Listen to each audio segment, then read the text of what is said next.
Naiintindihan ba, class?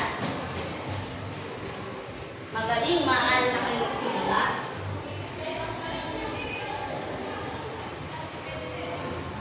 Time's up.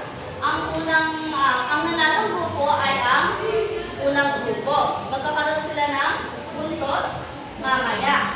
Ngayon, muna po na tayo sa ating talakayin na pinabagatang ang pinagkukunang yaman ng Pilipinas. Meron ba kayong ideya dito, class? Wala. Okay.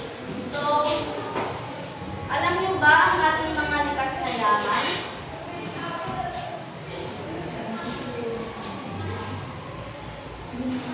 Ang una sa ating likas na yaman ay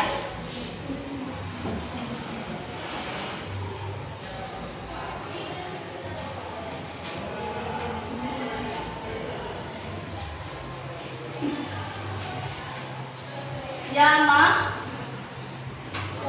lupa.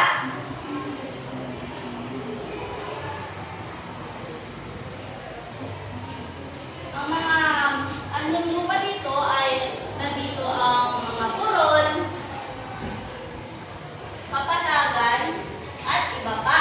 Ang pangunahing pinagkukunan dito ay ang kulay at mga prutas at iba pa. Susunod naman ay ang yamang tubig.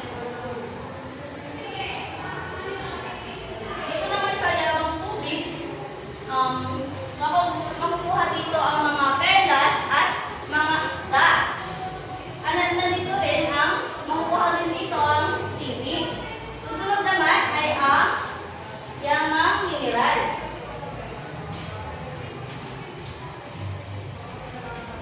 Dito, class, meron tayong nandito, yung mga nakukuha dito ay ginagawang